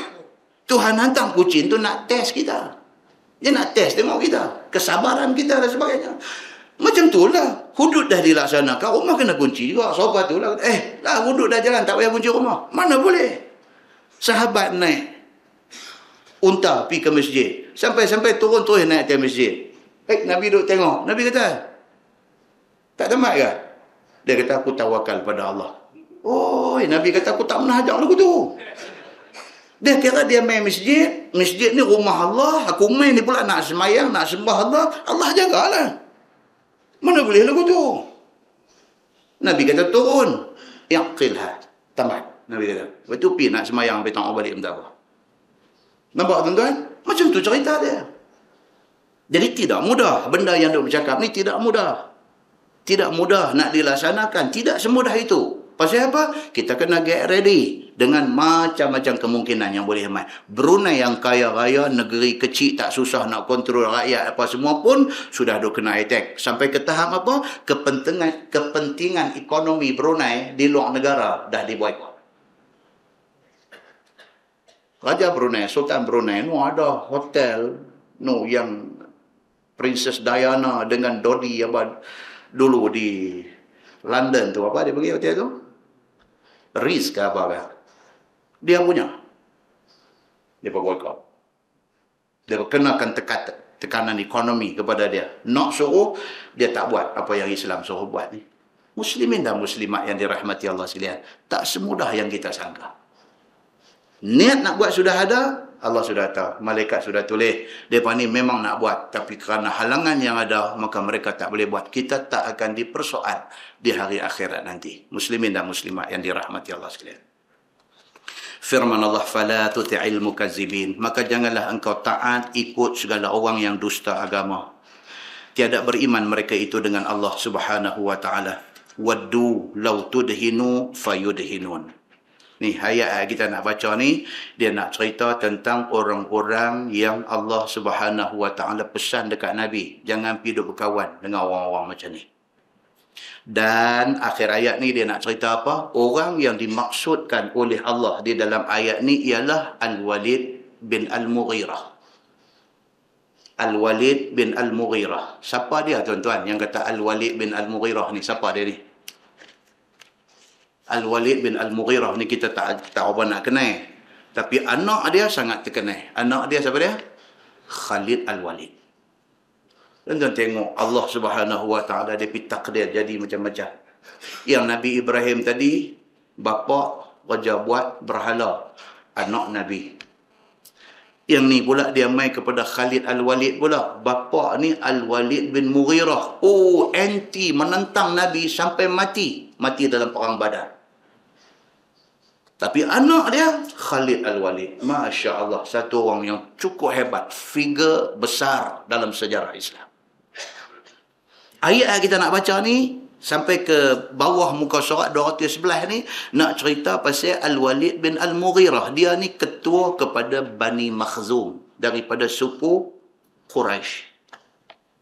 Al-Walid bin Al-Mughirah, orang kaya. Yang kata Al-Walid bin Al-Mughirah orang yang cukup kaya pada masa itu.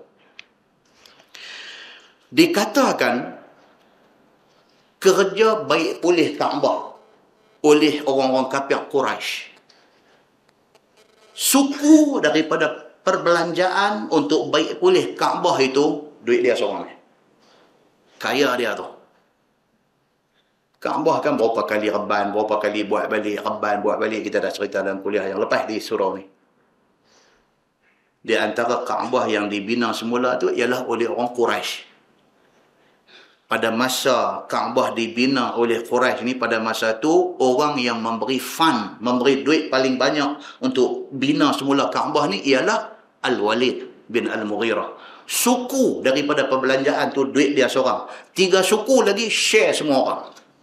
Besar tak besar kekayaan yang dia miliki pada masa tu.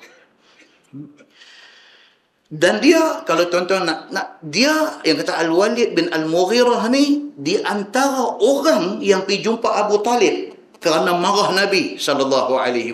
Tuan-tuan pernah dengar orang duk ceramah cerita, kata Abu Talib didatangi oleh pembesar-pembesar Quraisy minta supaya Abu Talib ni bagi amaran kepada Nabi Muhammad, so stop kerja hak dia duk buat ni. Dengar bunyi hujan dalam masjid dah cuak dah. Helmet aku ditakung ayak dah. Biar pergi basah pergi esok jemuk. Kan? Dia salah seorang daripada Hapi ni nak Abu Jahal, Abu Sufyan, Utbah dengan Syaibah bin Rabi'ah. Ni semua pakat pergi jumpa Abu Talib. Dia kata, Abu Talib, kami tak boleh pergi dah dengan perangai Muhammad ni. Hang pak menekan dia, hang tolong sak sound dia ni. Suruh dia berhenti daripada mencela Tuhan-Tuhan kami semua. Kalau tidak, kami nanti letak tangan atas Muhammad ni. Abu Talib pun kata, tak apa. Nanti aku cakap kat dia.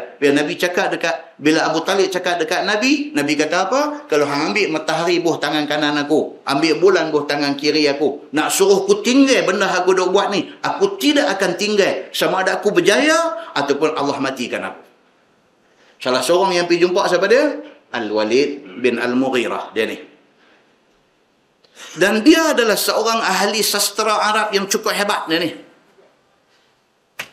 Dia ni, yang kata Al-Walid bin Al-Mughirah ni, dia seorang ahli sastra bahasa Arab yang cukup hebat. Sastrawan Arab yang cukup hebat. Dia alim di dalam nahu, di dalam ilmu-ilmu bahasa Arab ni. Dia alim. Dan sehingga mai kepada kita hadis cerita tentang dia satu hari dia pergi beradab dengan Nabi SAW. Gentleman. Dia ni yang kata Al-Walid bin Al-Mughirah ni gentleman. Dia tak suka Nabi. Dia pergi jumpa Nabi depan-depan. Dia kata, wahai Muhammad, yang hendak baca dekat orang macam-macam benda tu hang baca aku nak dengar. Nabi SAW baca dekat dia sepotong ayat. Nabi kata, innallaha ya'muru bil adli wal ihsan wa ita'i dzil qurba wa yanha 'anil fahsya'i wal munkari wal baghi ya'idzukum la'allakum tadhakkarun. Macam biasa dengar ayat ni. Di mana kita dengar ni? Khutbah Jumaat. Ayat ni Nabi baca kepada Al-Walid bin Al-Mughirah. Nabi terus baca, innallaha ya'muru bil adli wal ihsan. Allah Subhanahu wa taala memerintahkan manusia supaya berlaku adil dan ihsan dengan sesama manusia. Ada belas kesian sama-sama manusia. Wa ita'i dzil qurba, dan Allah memerintahkan supaya kita ni memberi, membantu adik-beradik yang susah. Wa yanha 'anil fahsya'i wal munkari wal baghi, dan Allah menegah kita daripada buat fahsya, buat benda keji, wal munkar, dan buat benda munkar, wal baghi, dan daripada buat benda yang melampau, over. Islam tak bagi kita over. Over berani pun tak boleh, over ni tak boleh. Islam tak mau perangai over ni.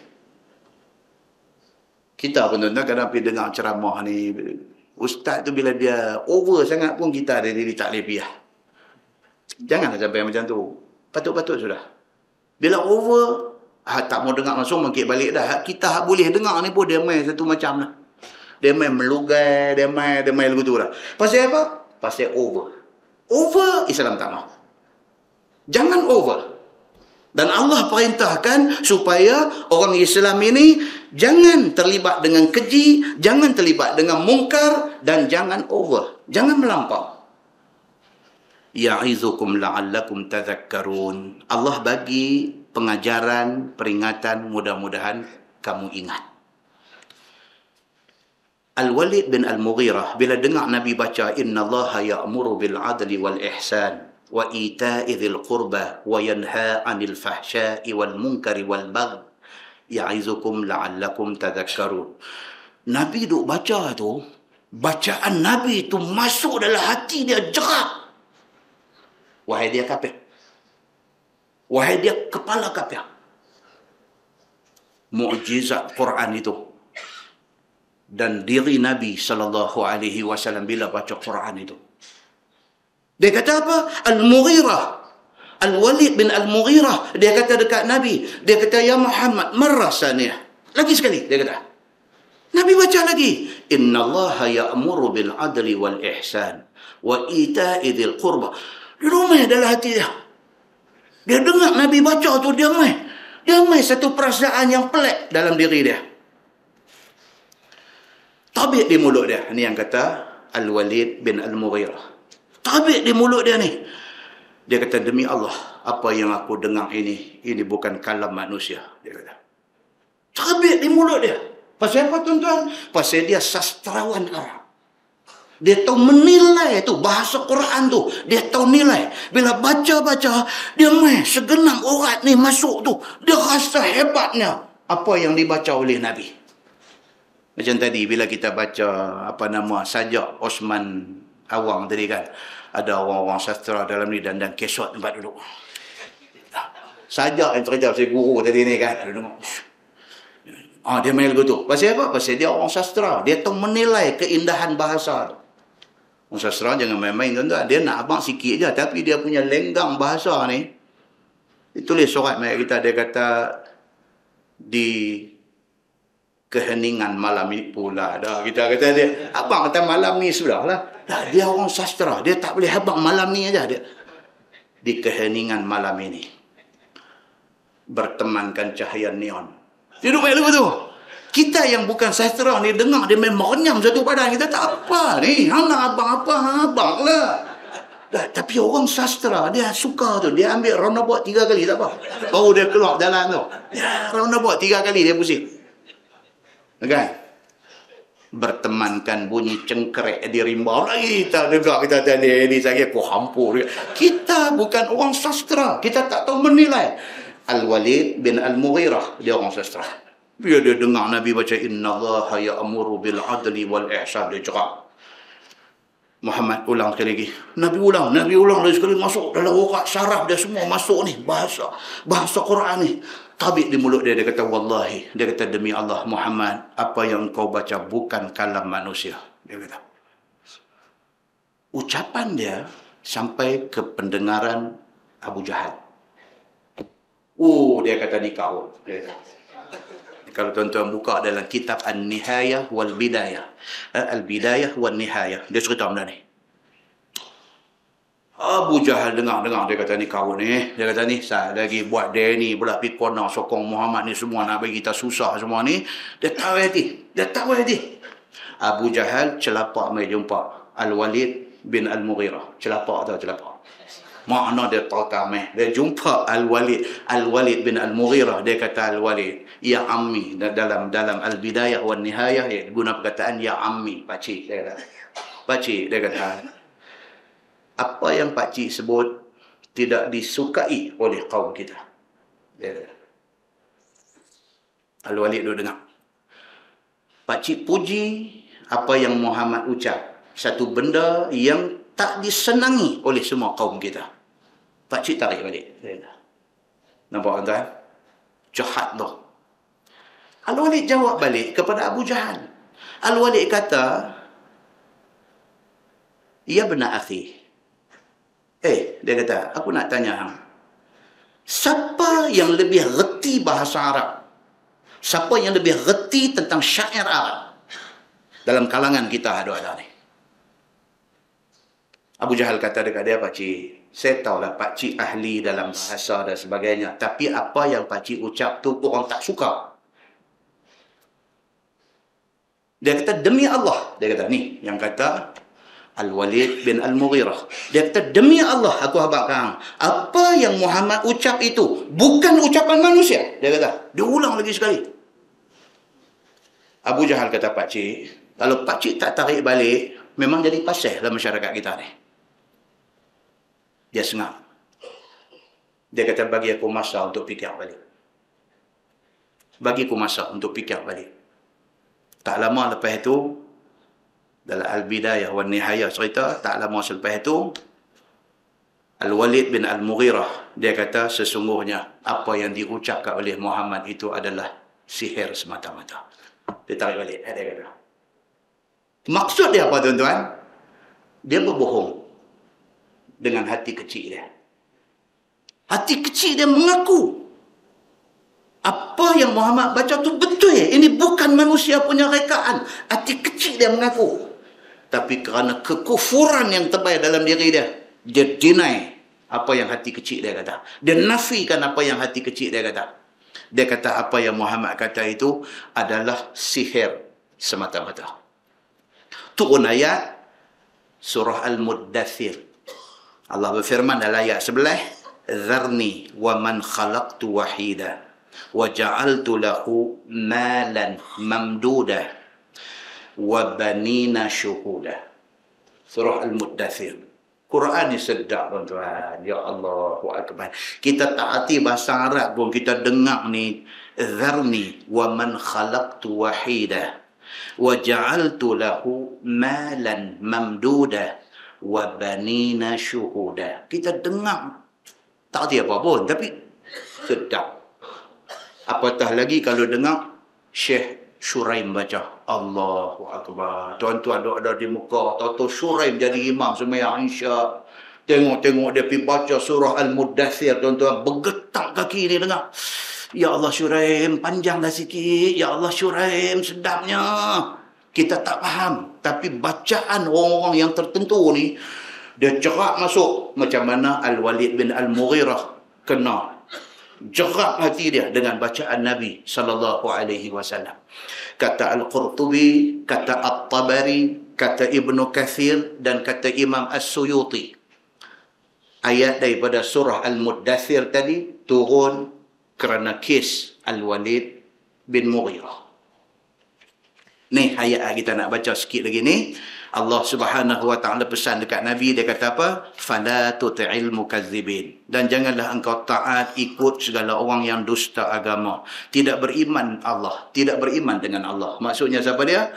Semua orang yang menolak Islam, khususnya Al-Walid bin Al-Mughirah. Jangan kawan dengan orang macam ni. Waddu law tudhinu fayudhinun. Cita-cita mereka itu, yakni kafir-kafir itu, bahawa engkau lembut bagi mereka itu dengan muwafaqah, dan tinggal cerca asnam mereka itu, maka lembut mereka itu bagi engkau dengan tinggal menyakiti engkau dan yang suruh engkau. Orang kafir dia mau yang tu. Itu kan ayat yang menjadi pembeza terang ni, surah Al-Kafirun. Tuhan kata, lakum dinukum waliyadin. Bagi hampa agama hampa, bagi aku agama aku. Maksudnya apa? Dalam soal akidah tidak boleh kompromi. Dalam soal-soal yang melibatkan hal muamalat, sakit demam kawan kita yang bukan orang Islam, boleh tak boleh pergi ziarah? Boleh. Bahkan mati orang bukan Islam, boleh tak boleh kita pergi ziarah? Boleh. Tetapi pastikan kehadiran kita itu tidak melibatkan kita di dalam ritual agama dia. Kita pergi ziarah orang mati, sari mai tok Syami dia apa semua, mereka bongkok dengan kita pergi bongkok sekali, tak boleh. Yang tu tak boleh. Atas apa sebab sekalipun, tak boleh itu bagi respect bongkok, kerana itu sembahan dalam agama mereka. Nak kena jaga benda-benda macam tu. Boleh tak boleh kita pergi terlibat dalam benda-benda muamalat harian Benda-benda yang melibatkan hubungan sosial hari-hari. Boleh tak boleh? Boleh. Kawan kita satu tempat kerja, dia bukan orang Islam. Mak dia mati misalnya. Di tempat kerja buat donation, kutip duit untuk nak sumbangkan kepada keluarga dia yang ditimpa musibah. Boleh tak boleh kita bagi? Boleh. Kerana itu tidak melibatkan agama. Itu melibatkan apa? Hubungan muamalat di antara sesama manusia. Itu boleh. Yang tak boleh ni yang dia beritahu. Waddu law tudhinu fayudhinun. Cita-cita mereka itu, kafir itu, bahawa engkau lembut hati bagi mereka itu dengan muafaqah, dengan setuju meninggalkan cerca asnam mereka, maka mereka akan lembut hati kepada engkau dengan meninggalkan menyakiti engkau dan apa yang engkau suruh.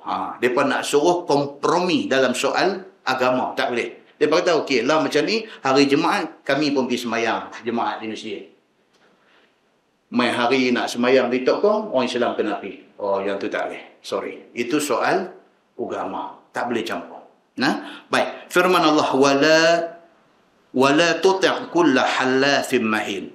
Dan jangan engkau taat tiap-tiap orang yang banyak bersumpah pada yang sedikit-sedikit. Jangan. Sikit-sikit nak sumpah. Sikit-sikit nak sumpah. Sikit-sikit nak sumpah. Jangan pergi sangkut dengan orang macam ni. Ini orang tak bagus. Dia kata, Hammazin masya'in binamim. Orang yang banyak mengumpat. Kan kita baca surah apa? Al-Humazah. Macam mana bunyi? Surah Wailun likulli humazatin lumazah. Itu dia. Ni. Hammazin masya'in binamim. Orang yang hammazin, orang yang banyak mengumpat, lagi banyak bawa perkataan yang beri orang berkelahi. Itu yang kata binamim, masya'in binamim. Namimah dalam bahasa Arab. Namimah ni maksudnya apa? Kalau orang belah Pulau Pinang, dia panggil batu bronzen. Dia panggil batu bronzen. Maksudnya apa? Batu api. Orang Pinang dia kata batu bronzen. Tadi bagus yang batu bronzen ni. Dia ni kata batu bronzen. Kita dengar apa ni? Batu api. Dia suka piduk hantu orang bagi berkelahi.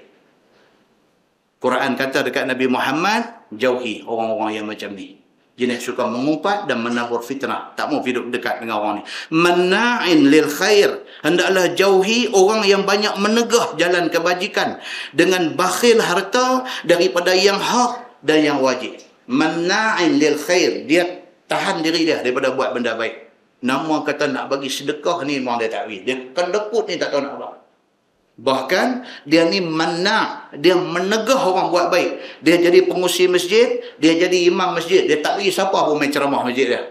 Ni manna'in lil khair dia bagi.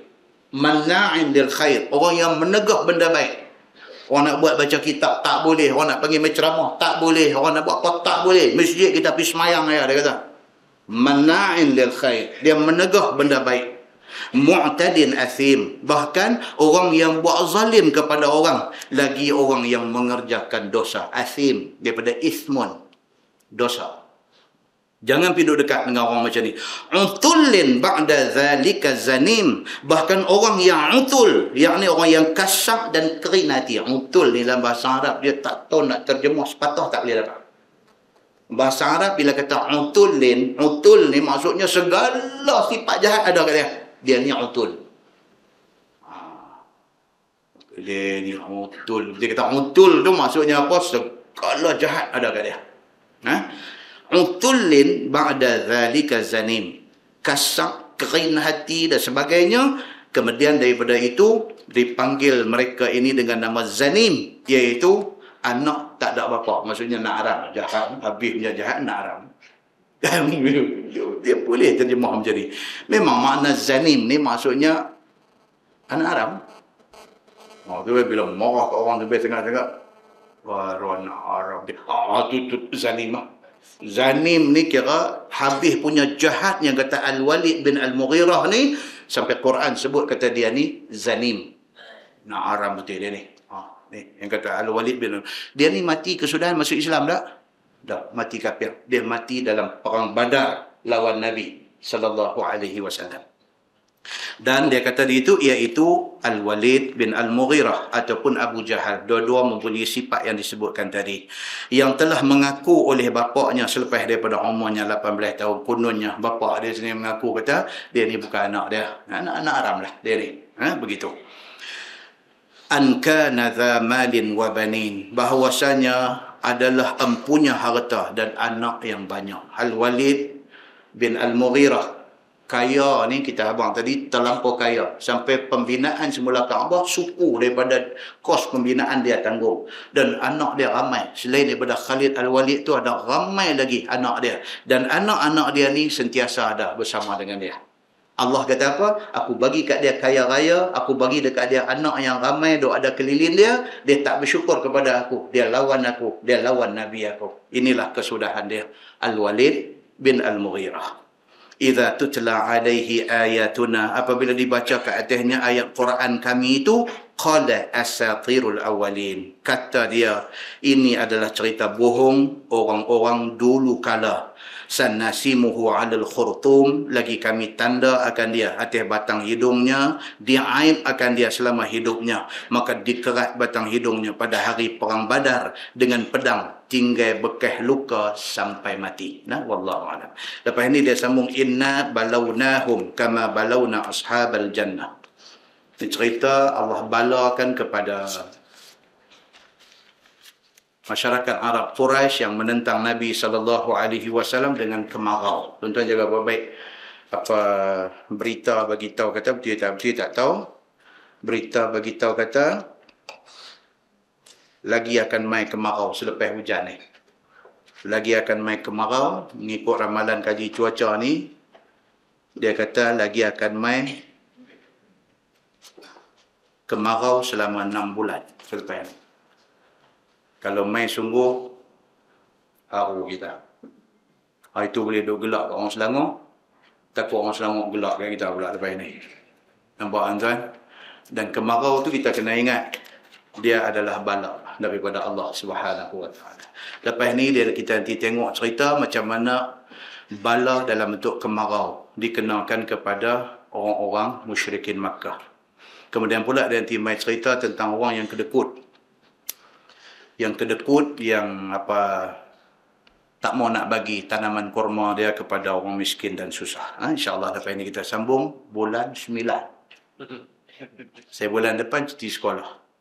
Tak ada kuliah. Lepas itu dia main puasa pula. Lepas itu dia main raya. Puasa sebulan, raya pun sebulan. InsyaAllah panjang umur, sehat, bulan 9. Kita sambung balik surah Nun yang kita baru baca tadi. Kita tangguh dengan tasbih kafarah dan suratul As. Subhanakallahumma wa bihamdika asyhadu an la ilaha illa anta astaghfiruka wa atubu. Bismillahirrahmanirrahim. Wal 'asr innal insana lafi khusr illa allazina amanu wa 'amilus salihati wa tawassaw. اللهم صل على محمد في الأولين والآخرين وسلم. رضي الله تبارك وتعالى عن ساداتنا أصحاب سيدنا رسول الله أجمعين. بسم الله الرحمن الرحيم. الحمد لله رب العالمين حمدا يوافي نعمه ويكافئ مزيده. يا ربنا لك الحمد كما ينبغي لجلال وجهك الكريم وعظيم سلطانك. رضينا بالله ربا وبالإسلام دينا وبمحمد نبيا ورسولا. اللهم افتح علينا فتوح العارفين وارزقنا فهم النبيين بجاه خاتم المرسلين.